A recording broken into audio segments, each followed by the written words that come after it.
Hey, I'm Charlie Pryde. And I'm Jennifer Pryde. Welcome to our YouTube channel, Pride of the Villages. So moving on from our previous video titled Virgin Voyages Pre-Cruise, Athens and Parast, this video will highlight the ports of call on the 7-night Adriatic Sea and Greek Gems itinerary on the Resilient Lady.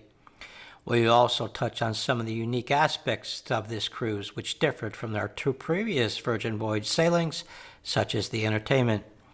Our previous Greece video left off with us boarding the ship after visiting the galley, unpacking, and checking off the required safety briefing muster station reporting it was almost time for the ship's departure. There was a few last-minute arrivals and the ship sailed at 6 p.m. And of course there is the sail-away party with free champagne. Nothing gets Jennifer dancing like free champagne. Guiding us through the dark.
After dinner at Pink Agave, we attended the show Persephone in the Red Room.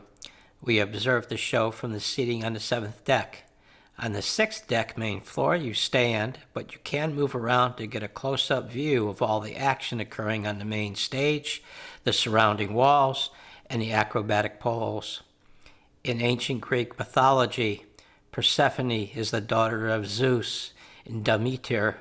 She became the queen of the underworld after her abduction by marriage to her uncle Hades, the king of the underworld. So the show shifts between the two worlds and struggles of her mother to bring her home. Persephone combines a mix of acrobatics, singing, dancing, and much more that has to be seen. Now that we have experienced the full complement of entertainment on 3 Virgin Voyages ships, I would put Persephone right there with Dual Reality as our 2 favorite shows that should not be missed. Our second cruise day was a sea day, and we kind of have a routine for that. We start with a workout in the Bike and Burn.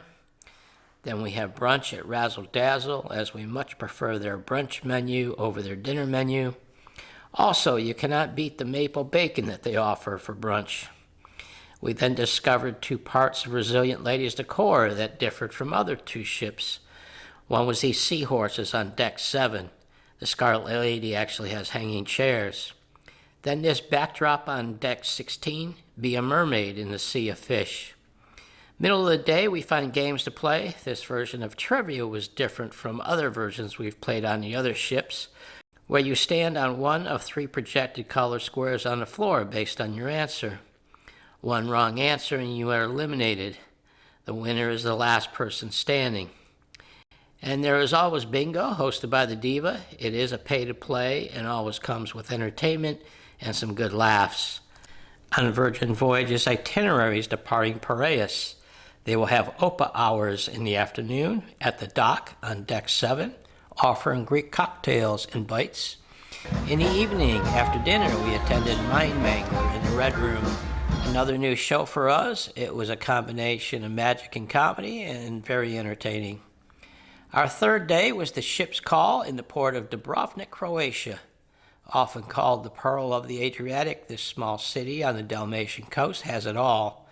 Travelers from all over the world flock here to experience the rich history preserved in the monuments and buildings, to taste the fantastic local cuisine, to take in a few fun day trips, and to swim in the waters surrounding the many islands in the area. A UNESCO World Heritage Site since 1979, Dubrovnik's Old Town is surrounded by gorgeous medieval ramparts that have been preserved in their original form and are one of the city's main attractions. Virgin Voyages offers a variety of shore excursions in Dubrovnik, to include adventure trips in ATVs, cruises by boat, wine tasting, and time at the beach. However, no visit to Dubrovnik is complete without a walk around the spectacular city walls that encircle its historic core. Combine that with the fact that the Old Town was the setting for King's Landing in the series Game of Thrones, and we opted for the tour from Dubrovnik to King's Landing. Now, you can easily explore the Old Town on your own. However, it is about a 2-mile or a 30 to 40-minute walk from the cruise port to the Old Town. Thankfully, Virgin Voyages provides a constant shuttle bus service from the port to the Old Town area. On this itinerary for Virgin Voyages shore excursions, they always started at the Red Room, where you checked in and were issued a colored card with your tour number on it. Once the tour number is called, you walk down to the gangway and to the waiting buses. This specific tour utilized the Vox-type system, where you can electronically hear the guide narration without having to stand right next to him. So this is a walking tour of the sites utilized in the filming of the series. And we will also be walking the full perimeter of the city's walls, 1,940 meters or 1.2 miles. Here, quite a few scenes were filmed for the Game of Thrones, from the beginning of the filming till the end. There are also a good number of stairs, so sailors should be in good physical condition to enjoy the shore excursion as we climb up to Fort Loverance. So this is Joffrey's team. What he's doing is watching hounds, and hound is fighting just above us here.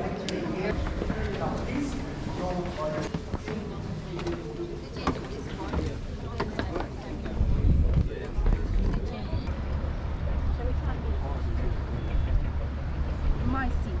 You remember? Leaving the fort, we walked to the Piled Gate to enter the Old Town. Stopping here to be informed about the Game of Thrones scenes shot here, but also reflect on a dark time for the city in the not-too-distant past. On October the 1st, 1991, during the Yugoslav Civil War, Dubrovnik was attacked by the Yugoslav People's Army, resulting in a siege that lasted for 7 months.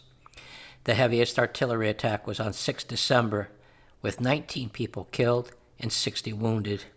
The artillery attacks on Dubrovnik damaged 56% of its buildings to some degree, as it sustained 650 hits by projectiles. The inflicted damage can be seen on a chart near the Piled Gate, showing all artillery hits during the siege, and the result is clearly visible from high points around the city in the form of more brightly colored new roofs. Next, it was on to the city walls. Now, you can explore the city walls without being part of a tour group, but you will need to buy a ticket which costs 35 euros and includes entry to the fort that we just visited. There are 3 entrance points to the walls in the town, and tickets are checked for entry. Ensure you retain your ticket handy once on the wall, as there are checkpoints along the 1.2-mile route.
As we exit the walls, the tour is officially over, and the option to take the bus back to the ship or continue to explore the Old Town on your own. We chose the latter. This wide street that crosses the Old Town from east to west between the two city gates is known as the Stradon. It was originally constructed in the 12th century and was rebuilt in the current model, much more straightforward style, after the 1667 earthquake. Prices of things tend to be less expensive as you move away from the Stradon and explore some of the back alleyways. There are plenty of stores with traditional Croatian gifts, and of course there is a big market for Game of Thrones merchandise. You can even expect to be greeted by Tyrion Lannister as you see a replica of the Iron Throne. Also, the European rubber duck invasion is here in Dubrovnik, with at least 2 stores, and you will see these stores in Split as well. The eastern entrance to the old city of Dubrovnik is the Plonsk Gate, which provides access to the city harbor and the boat tours, and there are lots of boats coming and going. It also has some of the best gelato stands in the town. As we explored the back alleyways, we came across this hole in the wall. It leads out to a sunbathing and swim area known as the City Beach, although there's no sand, and you would really have to watch the wave conditions with nothing but large hard rocks as the shoreline. The last place we visited was the Jesuit Steps, located by the Church of St. Ignatius. Although not part of the tour, these steps were utilized in several of the scenes for the Game of Thrones, to include Cersei's infamous Walk of Shame. We understand that this shooting was a major expense, as all the store and restaurant owners were paid to close their businesses during the filming. Something to note is the ship stays on Piraeus times during the cruise, so the local time will be different by 1 hour. Important to ensure that you make the last shuttle back to the port in time for sailing. Also, your bags will be screened on the reboarding, and any alcohol will be confiscated by security and given back to you at the end of the cruise. One of the sailors on line learned this firsthand and wasn't that happy. Sailing north through the night, the next morning we are in the port of Split. Split is the second largest city of Croatia after the capital Zagreb, and is the largest city on the Croatian coast. This city was founded as a great colony and later became the site of the palace of Roman Emperor Diocletian. Split then became a Byzantine city and later was in the sphere of the Republic of Venice and the Kingdom of Croatia. Retaining its thousands of years of history, today Split is a major transportation hub and tourist destination with about 1 million visitors a year. The port of Split, which serves 4 million passengers every year, is the third busiest port in the Mediterranean. It connects Split to nearby central Dalmatian islands. There are also routes to Dubrovnik and ports in Italy. Virgin Voyages offers a variety of tours at this port, everything from cooking classes to visits to a national park and excursions for whitewater rafting. Having just returned from Costa Rica's national parks and whitewater rafting, we chose something less adventurous and more historical, the ancient Salona and medieval Trogar tour. Now, if you want to explore the old town of Split on your own, Virgin Voyages does not provide a bus shuttle, but it is only a 15 to 20 minute walk from the ship. For us, it was off to the Red Room for our ticket, and then onto the pier in the bus. Salona was an ancient city founded in the 3rd century BC and the capital of the Roman province of Dalmatia. Initially believed that it grew to over 60,000 inhabitants, recent excavations found it was 1/3 larger than originally thought by the archaeologists. It was the last residence of the final Western Roman Emperor Julius Nepos, and acted as the de facto capital of the Western Roman Empire during the years 476 to 480. Many Roman characteristics can be seen today, such as walls, a forum, an amphitheater, public baths, and an aqueduct. Calculations show that the aqueduct could supply enough water for about 40,000 people. The presence of a Roman amphitheater indicates that gladiator fights were held in the city of Salona until the 5th century, when they were finally banned. The building could have been occupied by 15,000 up to 18,000 spectators. After the Roman ruins, we moved on to the historic city of Trogar. which sits on an island but is connected to the mainland by a vehicle and pedestrian bridge. Trogar has 2,300 years of continuous urban tradition. Its culture was created under the influence of the ancient Greeks and then the Romans and Venetians. The town was enclosed by a megalithic wall, and its streets were laid out on a grid plan. The town has been in continuous occupation since then. Construction of the Cathedral of St. Lawrence, built on the site of an earlier basilica and dominating the main square, began around 1200 and was completed in the 16th century. This relatively protracted period of construction has meant that successive architectural styles, Romanesque, Gothic, and Renaissance, are all represented in the cathedral. The cathedral is flanked by one of the fine public buildings of Trogar, the town hall from the 14th and 15th centuries. Walking outside the city walls, there is a waterfront promenade with companies offering boat tours and a host of restaurants and cafes with outdoor seating. Walking to the end of the promenade, there is the Camerlengo Fortress, which is actually more impressive looking from the outside than the inside. With the tour ending back in Split, Jennifer and I decided to spend the rest of our port time in the Old Town. The Roman Emperor Diocletian ruled 284 to 305 AD, and in 293 began the construction of an opulent and heavily fortified palace fronting the sea. The palace and the city which formed its surroundings were at times inhabited by a population as large as 8 to 10,000 people. It is through the Bronze Gate, or the Southern Gate, that we enter and then follow the crowd through the palace's cellars. There are many tour groups that start here, and some of the spaces are utilized for exhibits. Coming out of the cellars, we enter the central square within the palace and notice the 3,500-year-old granite Sphinx sitting on a wall. We understand that about half the palace was for Diocletian's personal use, and the rest housed the military garrison.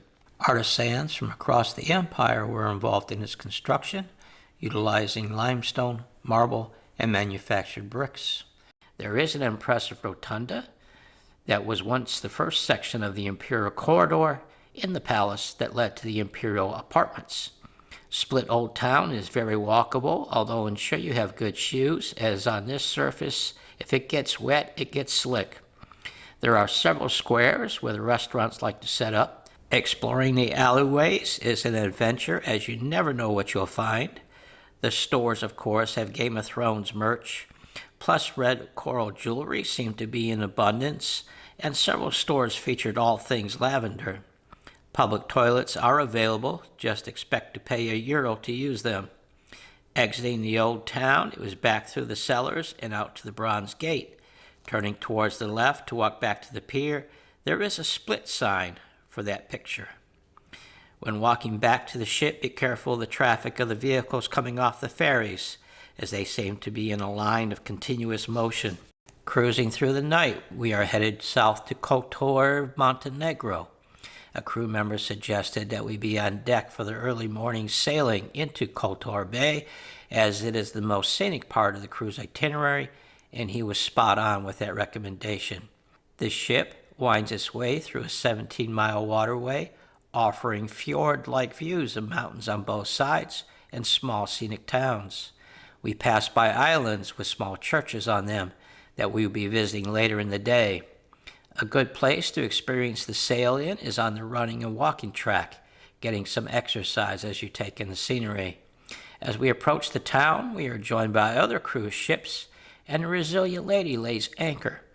The ship did not dock at a pier. Instead, the Resilient Lady uses its lifeboats to tender passengers to shore.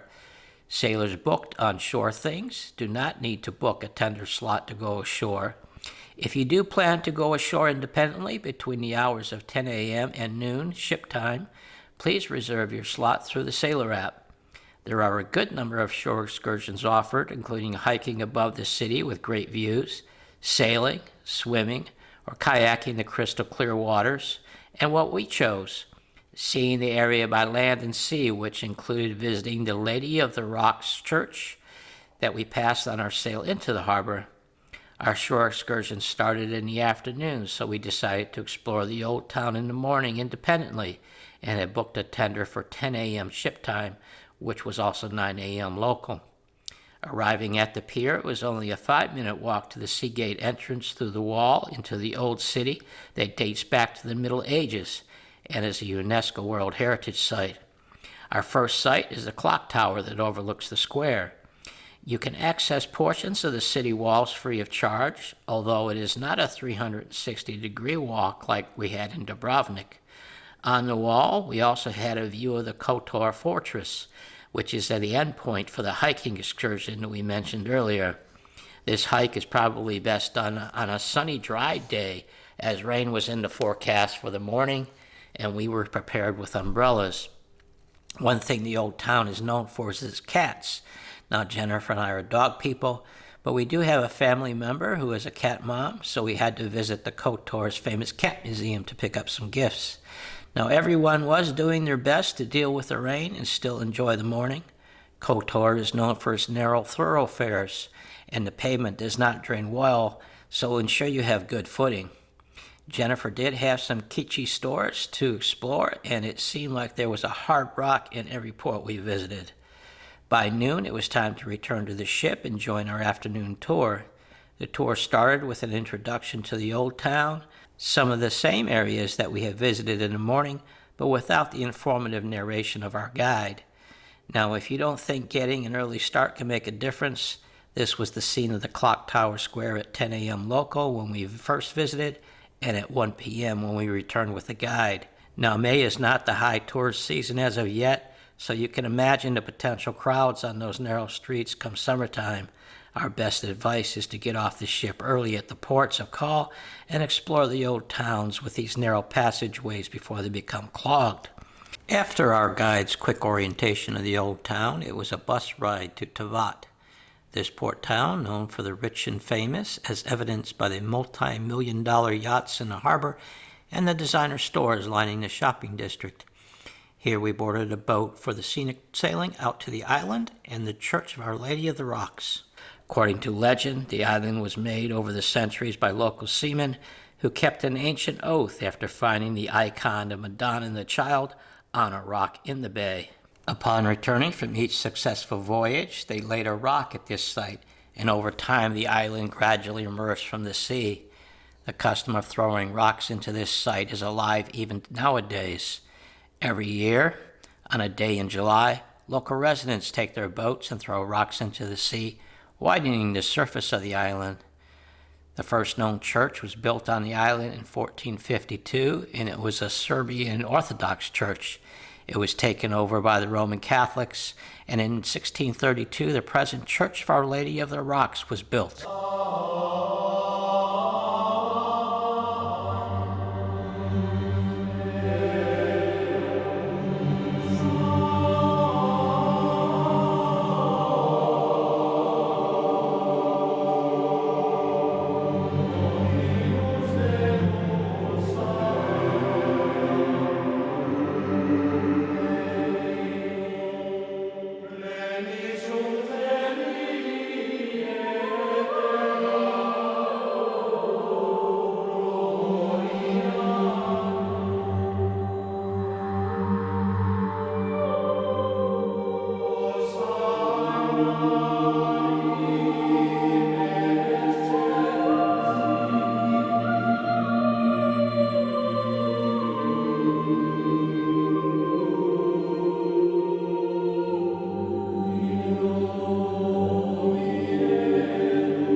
After our visit to Our Lady of the Rocks, it was time to explore the town of Parast.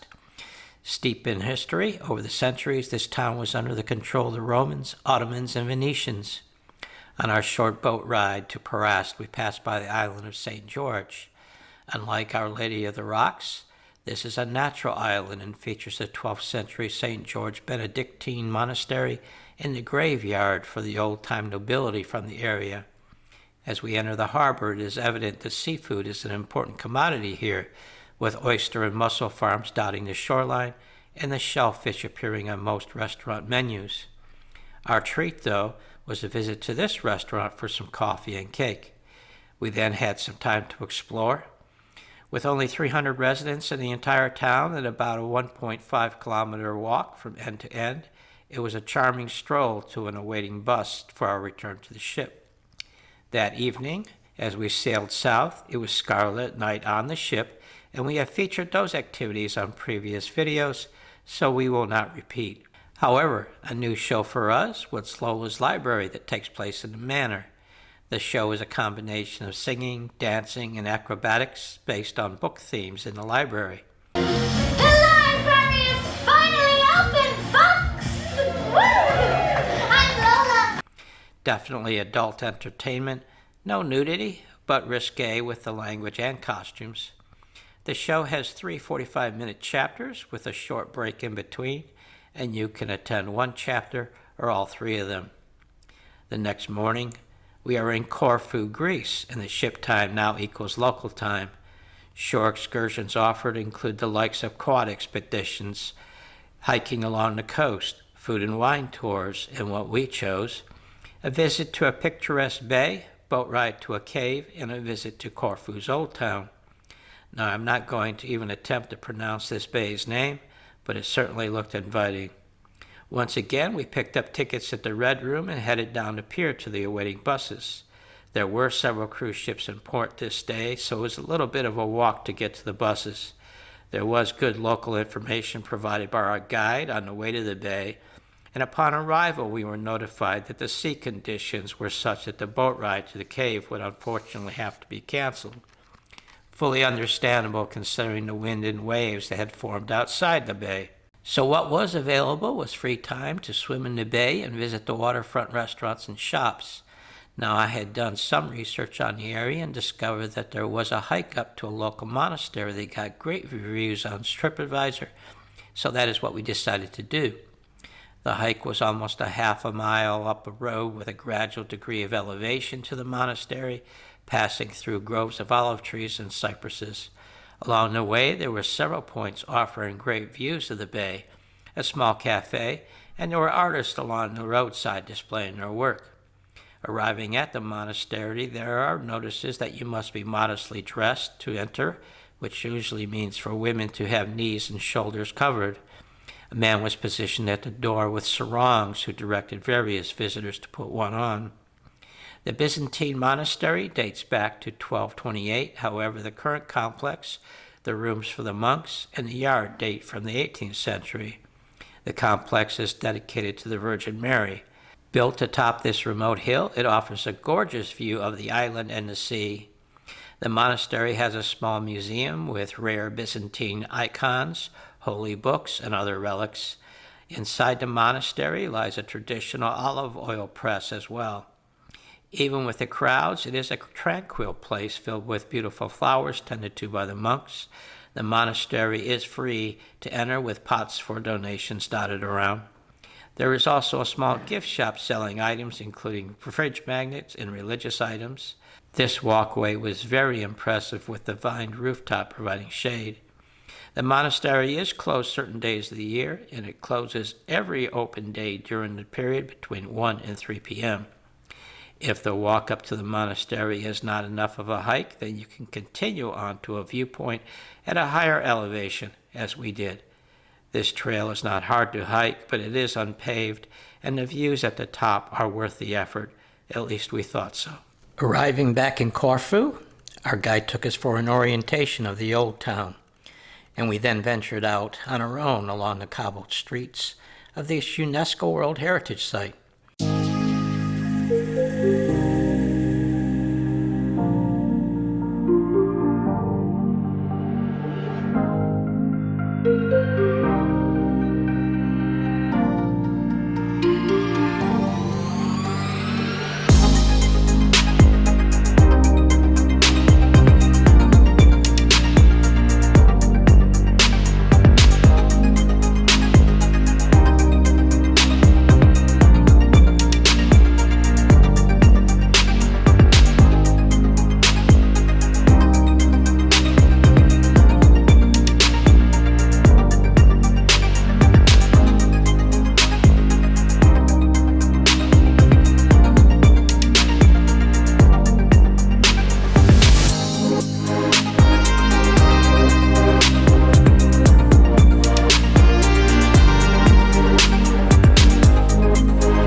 Now just to the side of this garden and in front of the entrance to the old fortress, the Resilient Lady operated complimentary shuttle buses back to the pier until 8 p.m.